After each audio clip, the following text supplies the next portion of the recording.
Mi 9º cumpleaños fue el mejor. Me dieron un juego de Transformers con figuras de acción de Bumblebee y Megatron, un pastel de Optimus Prime súper genial que mi mamá preparó ella misma y un par de walkie-talkies antiguos que mi papá tuvo cuando estaba pequeño. A veces, hijo, solía decirme con una palmada en el hombro, los juguetes tradicionales son los mejores. No me creerías si te digo cuánto me divertí con estos cuando tenía tu edad y ahora quiero que tú también te diviertas de esa manera. No me sentía emocionado al comienzo, pero cambié de opinión muy rápidamente. Papá siempre cargaba uno y yo cargaba el otro, y nos hablábamos como si fuéramos Autobots ejecutando una misión secreta. Bumblebee, aquí Optimus, me decía. Mi papá ya podía hacer una gran voz de Optimus Prime, pero la recepción distorsionada de los walkie-talkies lo hacían sonar incluso mejor. Creo que los Decepticons están planeando un ataque en la cocina. Se van a robar toda tu cena. Exhalé un jadeo de miedo pretendido. Ay no, ¿qué podemos hacer, Optimus? Mi papá se rió por la línea. Amaba mi voz de Bumblebee. Creo que ya comenzaron a robarse los palitos de pescado esos monstruos, pero si llegamos rápidamente creo que podremos interceptar a Starscream con el helado de chocolate. Estaré ahí a la velocidad de la luz, Optimus. Luego dijimos al mismo tiempo, Autobots en marcha. Pasó de ser un regalo casual a uno de mis obsequios preferidos de todos.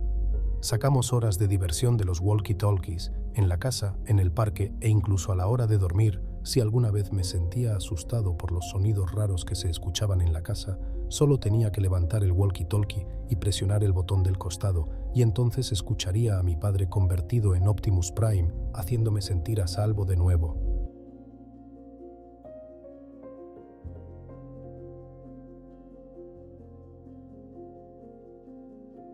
Pero 2 semanas después de mi cumpleaños, algo muy terrible sucedió.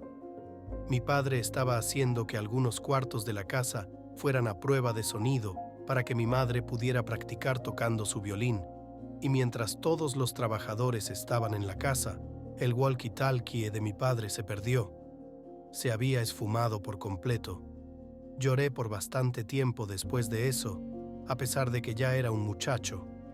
Es solo que me había divertido tanto bromeando con mi papá que me entristecía que no fuéramos a recuperar esa diversión.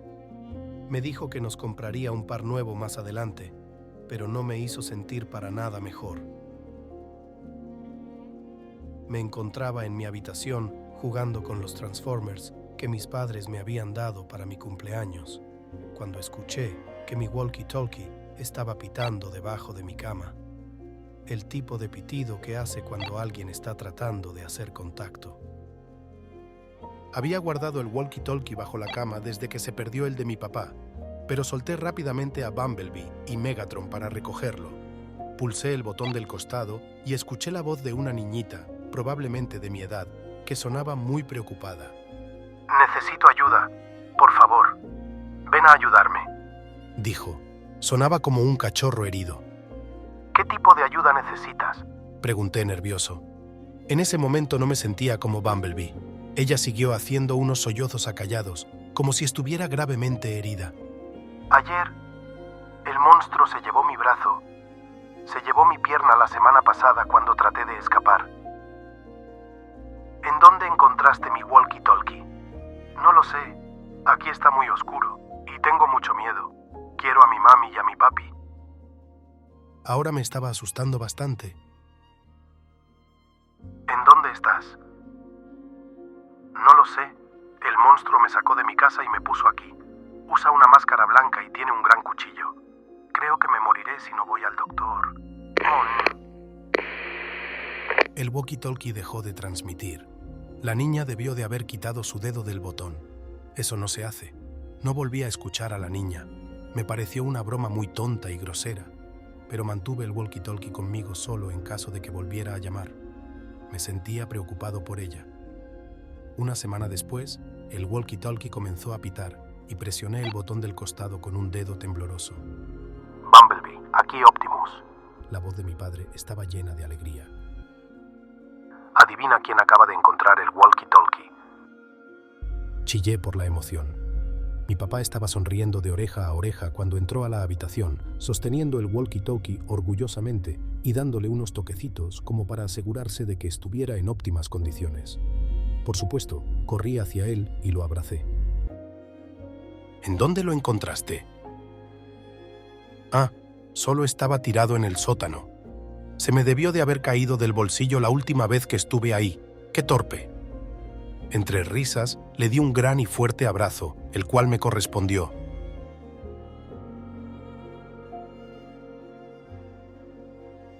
Tengo un papá tan increíble.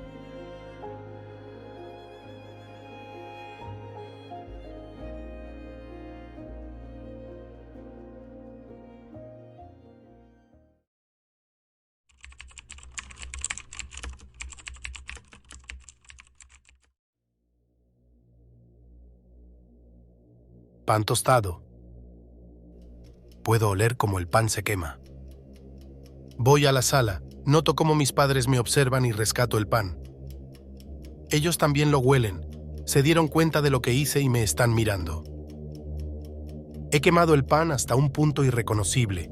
Lo tiro al cesto de la basura, pongo a calentar otro pan y regreso a hacer mis tareas.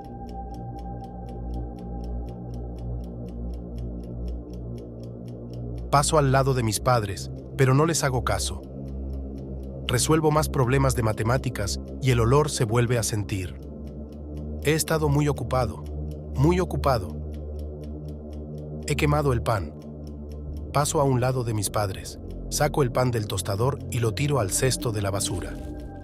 Ya no cabe, ya casi no hay pan. Camino a un lado de mis padres. La sangre en el suelo se está secando.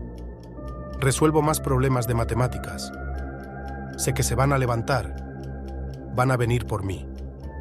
Se dieron cuenta de lo que hice. Debo seguir quemando pan. Debo esconder el olor de carne podrida. Debo terminar estos problemas.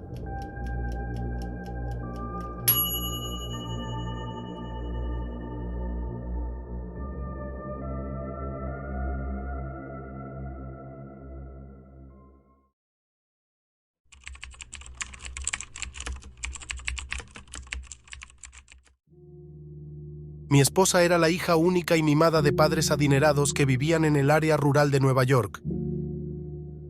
Para ese entonces, habíamos estado casados por 8 meses y las cosas no podían ir mejor. Teníamos una casa propia, trabajos geniales y un par de autos para sellar el sueño americano.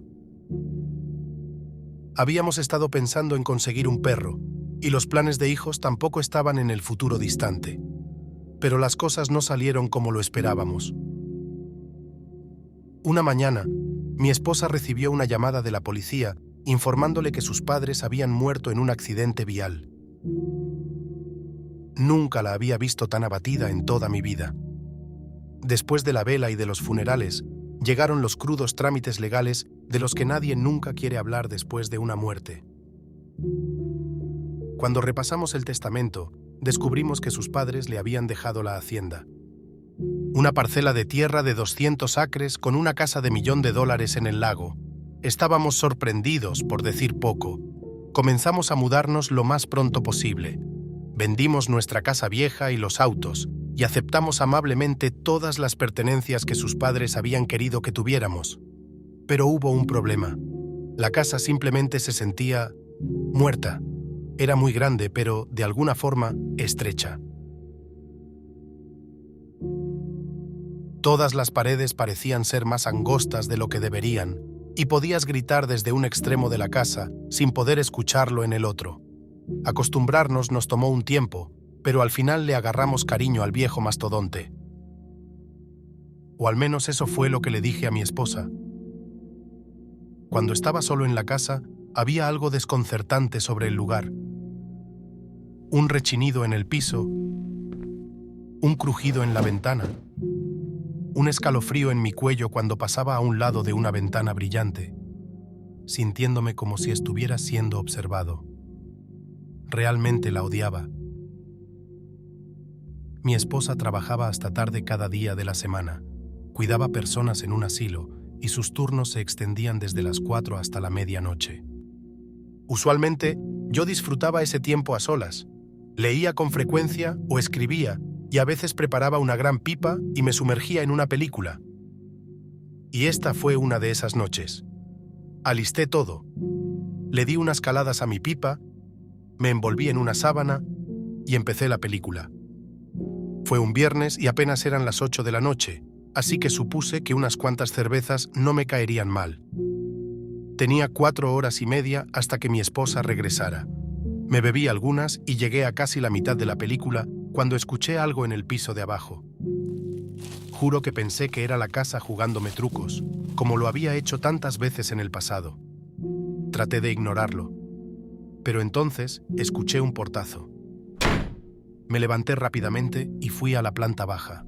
Mi corazón se paralizó cuando vi el resplandor de la luz de la cocina, que sabía que había dejado apagada. Me acerqué progresivamente a la gran entrada que conducía a la cocina. Podía oír movimiento, y una sensación sobrecogedora de terror se filtró en mi cuerpo cuando finalmente me asomé por un lado de la pared. Era mi esposa. ¡Jesucristo, mujer!, le grité, medio bromeando. Ella dio un brinco, sobresaltada por mi presencia. ¡Ay, Dios, no me asustes así! ¿Que no te asuste? Yo pensaba que me iba a morir. ¿No se te ocurrió hablarme para saludar o algo? ¿Y por qué estás en casa tan temprano? ¿A Julie le parece bien? Sí, no hay problema. Le dije que no me sentía bien. ¿Y estás bien?, la cuestioné, viendo que se veía perfectamente normal. Tenía una mirada de culpa. Estoy totalmente bien. Es solo que no quería estar ahí, dijo con una risita. Me pareció extraño. Nunca había llegado a casa temprano y no parecía importarle mucho. Pasé mi atención rápidamente a las bolsas de víveres. Le pregunté qué iba a preparar, a lo cual respondió con emoción. Pollo Alfredo. Oh, vaya, muero de ganas. ¿Necesitas ayuda? Se dio la vuelta con un cuchillo en su mano mientras sacaba el pollo. Me sonrió y dijo que no. Lentamente, me apuntó el cuchillo al rostro y declaró, con ojos lujuriosos: Esta es tu noche. Te prepararé la cena y quizá después me puedas ayudar con algunas otras cosas. Me sonrió de nuevo, taimadamente. Me mordí el labio y la observé mientras seguía preparando la comida. Le agarré el trasero y le dije que iba a ver el resto de mi película. Subí las escaleras y me recosté en la cama. Una media hora después, mi esposa entró a la habitación. «La cena está lista», fue lo único que dijo antes de salir lentamente. Bajé minutos más tarde, encontrándome con la cena desplegada atractivamente. La mesa se veía asombrosa. «Por Dios, te luciste. Tengo que tomar una foto para Instagram». Me hurgué los bolsillos y noté que había dejado mi teléfono arriba. Subí rápidamente y no pude encontrarlo por ninguna parte, pero de seguro solo estaba perdido entre las cobijas. Fui al principio de las escaleras y grité: «¿Puedes llamar a mi teléfono?». Ella rió. «No, vas a tener que esforzarte por esa foto de Insta». «Anda, mi comida se está enfriando». No hubo respuesta. Seguí buscando por unos 3 minutos hasta que lo escuché vibrar. Lo encontré en el suelo, bajo una de mis camisas. Era mi esposa que se dignó a llamar. «Al fin», dije y colgué la llamada mientras me ponía de pie para ir a la planta baja. El teléfono vibró de nuevo. Mi esposa, de nuevo. «¿Qué quieres?», contesté. Disculpa, ¿qué fue ese al fin? ¿Y por qué estás siendo tan grosero? «No querías llamar a mi teléfono». Perdona que no te pueda llamar siempre que se te ocurra. Estoy en el trabajo. Tengo cosas que hacer», aclaró, soltando un escalofrío por mi médula. «¿Qué acabas de decir?». Dije que estoy ocupada. Aún me queda una hora de trabajo y solo te llamaba para decirte que te extraño, pero tenías que contestar el teléfono como un cretino. «Así que estás diciendo que no estás en casa, en la cocina», repliqué. Ahora mi tono era bajo y tembloroso. «Ah, jaja, no estoy en la cocina. Buena esa». No, te digo que hay alguien aquí que se ve exactamente como tú. Pensé que habías llegado temprano». Tragué grueso a medida que el entendimiento paralizaba mi cuerpo. «Tienes que ponerle llave al dormitorio ahora mismo y encuentra algo que puedas usar como arma», dijo frenéticamente. «Voy a llamar a la policía». «Cariño, ¿qué mierda está pasando? ¿Quién es?». exigí. El miedo fluía de mi voz. Es mi hermana.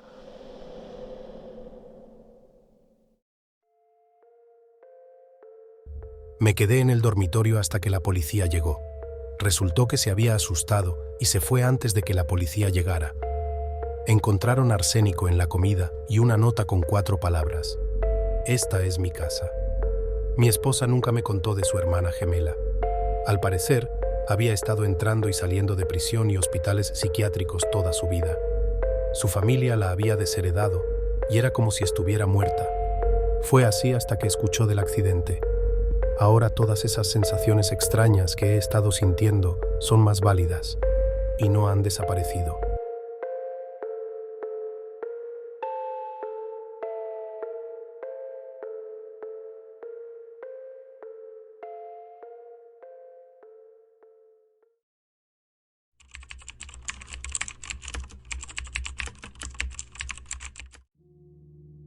Soy el tipo de compañero que todos odian. Soy el compañero que roba del refrigerador. Sé que es grosero y egoísta, pero las cosas de todos los demás simplemente saben mucho mejor que mis almuerzos de bolsa. Aparte, debo admitir que es bastante divertido ver el desconcierto de los demás cuando notan que les faltan cosas. Gritan, «Por el amor de Dios, estaba sellado». ¿Y qué tipo de monstruo haría esto? Se volvió un calvario tan grande que la oficina entera organizó una cacería de brujas contra el malhechor. Un conserje veterano fue despedido y culpado de haber botado cosas. Dejé de robar por un tiempo y todo regresó a la normalidad. Pero no me pude resistir a espiar en el refrigerador y examinar todas esas delicias devolviéndome la mirada. La tentación fue demasiada y agarré un contenedor que le pertenecía a la chica nueva, Tracy Meyers. Mientras lo devoraba, uno de mis compañeros me sorprendió por el pasillo, pillándome infraganti. En vez de llamarme la atención o hacer una escena, simplemente abandonó la sala sin pronunciar palabra. Sospeché que sabía que nadie le iba a creer. Terminé de comer justo cuando mi localizador timbró, así que me lavé las manos metódicamente y me enderecé la corbata antes de dirigirme hacia la sala de operaciones. Mi nueva paciente, Tracy, había sido preparada para recibir su trasplante de corazón. El único problema era que alguien se lo robó del refrigerador.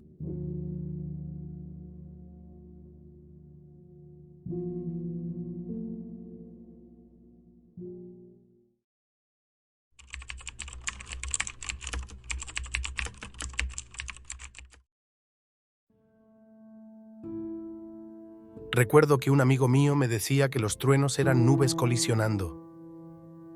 Él estaba orgulloso cuando me contó esto. También tenía 26 años. Es increíble lo que nos podemos creer si lo escuchamos desde una edad muy joven. Cuando tenía 13, mi papá me dijo que tenía la edad suficiente para ayudarlo. Mi papá trabajaba como forense. Recuerdo las noches en vela durante las semanas previas a mi colaboración. Las pesadillas eran horripilantes y nunca se detuvieron. Antes, no sabía qué era lo que mi papá hacía exactamente, pero sabía que involucraba cadáveres. Lloré, pero me dijo que ahora era un hombre y que esto era lo que un hombre hacía. Le creí. Trabajé con él por 3 años hasta que cumplí 16 y me fui de casa. Decir que me marcó sería un eufemismo, pero hice lo mejor que pude para seguir adelante con mi vida. Y estoy orgulloso de decir que funcionó. No tengo ninguna secuela irreparable por toda esa muerte. No he visto a mi padre desde entonces, hasta ahora, y ahora estoy en mis 30s.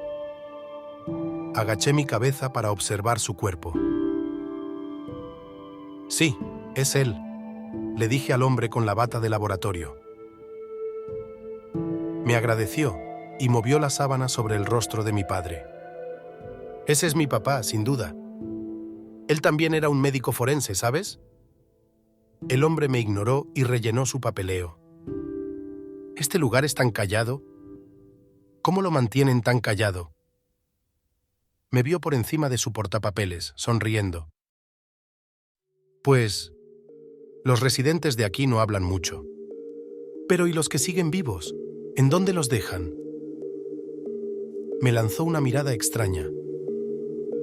Si están vivos, difícilmente pertenecen aquí, ¿no te parece?, dijo, alejándose. Entonces la idea me embistió. No creo que mi papá haya trabajado como forense después de todo.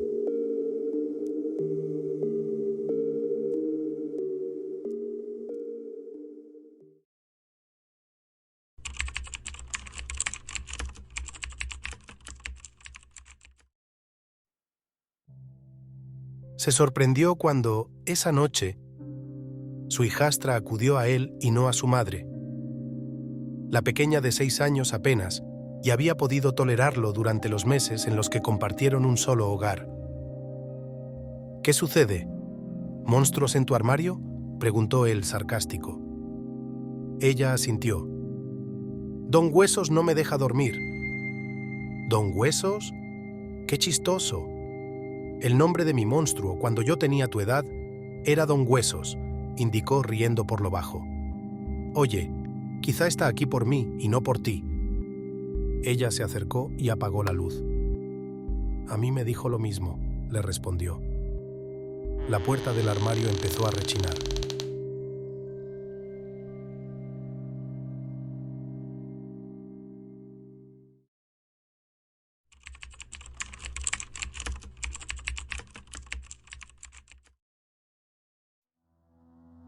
Somos los últimos aquí. Esas cosas han asesinado a todos. Esas cosas de alas amplias, ojos diminutos y con las garras afiladas. Cada vez que mi mirada se oscurece, visualizo a mis compañeros de trabajo siendo despedazados. Unos cuantos de nosotros nos escabullimos a este edificio, pero incluso aquí no estamos a salvo. Ahora estoy corriendo por el edificio hacia el centro de poder principal. Dado que nadie más estaba disponible, se me asignó la tarea de apretar uno de estos botones. Presionar el rojo o presionar el verde. Supuestamente, uno de los botones permitirá que todas las puertas eléctricas se activen, protegiéndonos de cualquier cosa chirriante, hambrienta e irritada que esté afuera. Ese es el botón rojo. El botón verde hará lo opuesto, y solo puedo imaginarme lo que irrumpirá por las puertas externas del edificio si eso sucede. ¿Por qué accedí a hacer esto? Me pregunto mientras escucho los chillidos distantes. Oh Dios, Dios, Dios, ¿por qué mentí en mi aplicación laboral? ¿Por qué no admití que soy daltónico?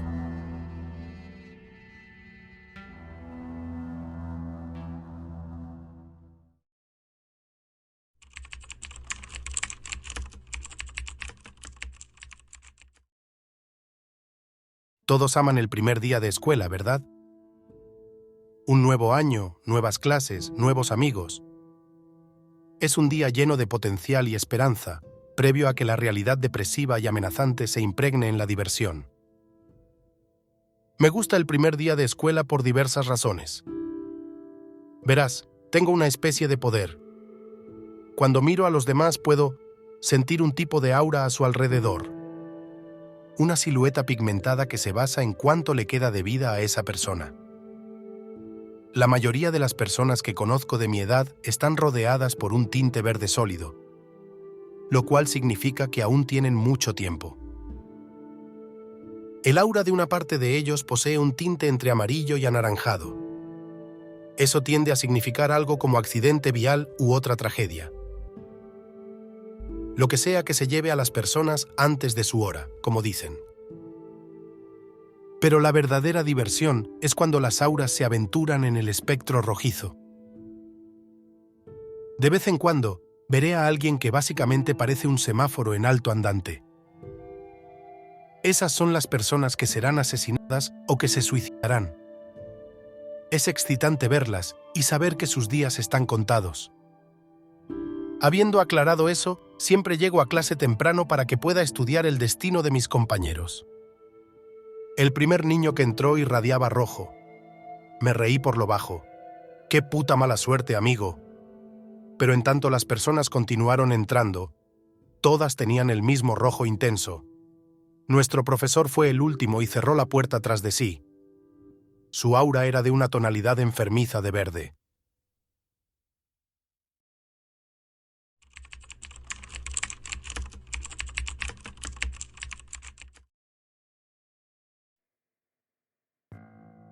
Existen muchos malentendidos acerca de los fantasmas. En su mayoría es gracias a Hollywood. Si ves suficientes películas, te harán revisar por encima de tu hombro para protegerte de espíritus vengativos que están esperando a romperte el cuello, arrastrarte al infierno, o sea cual sea lo que se esté produciendo en masa ese Halloween. La verdad es que los fantasmas nunca pueden herir a los vivos. Carajo, ni siquiera nos pueden tocar. Puedes confiar en mí sobre esto. El viejo Peter Menaker me ha estado siguiendo alrededor de 15 años y nunca me ha puesto una mano encima. Más bien, en su mayoría, solo me sigue de un lado a otro, vagando dentro y fuera de mi vida como un recordatorio ocasional de que sigue ahí. Eso es lo único que un fantasma te puede hacer. Solo merodear en el rabillo del ojo, mostrándose ocasionalmente al frente de tu visión antes de desaparecer en las sombras. Nadie más es capaz de verlos o escucharlos, así que eventualmente solo aprendes a vivir con ello. Eso es lo que yo he hecho, al menos. He crecido, conseguido mi trabajo soñado, encontrado a una esposa que me ama, e incluso tuve un hijo el año pasado. Es increíble cómo ha resultado todo, de hecho.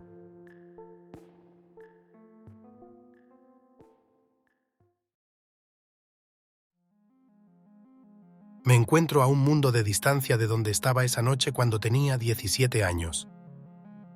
Estaba conduciendo desde la casa de mis compañeros de equipo deportivo después de haber tomado demasiados tragos, y escuché un golpe enfermizo cuando giré en una curva con demasiada brusquedad.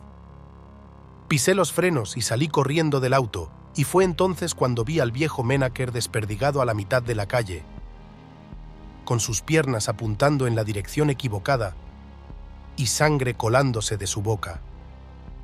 Me pidió que llamara a una ambulancia, pero solo con verlo estaba seguro de que no sobreviviría antes de que llegaran. Y tuve razón, pero no me quedé para averiguarlo. Obviamente no estoy orgulloso de lo que hice. No pasa un solo día en el que no me arrepienta de ello, en el que no me odie por lo que hice. Pero como dije, he crecido desde entonces. Me he convertido en una persona nueva, una mejor persona. Desearía que pudiera cambiar el pasado, pero dado que no puedo, qué bien me hace seguir viviendo en él. Al menos eso es lo que me digo a mí mismo. Y al viejo Peter también. Pero nunca me ha hecho ningún bien. He tratado de justificarme ante él tantas veces como he podido, pero nunca le ha hecho un gramo de diferencia. Siempre se queda ahí parado, silente, determinado.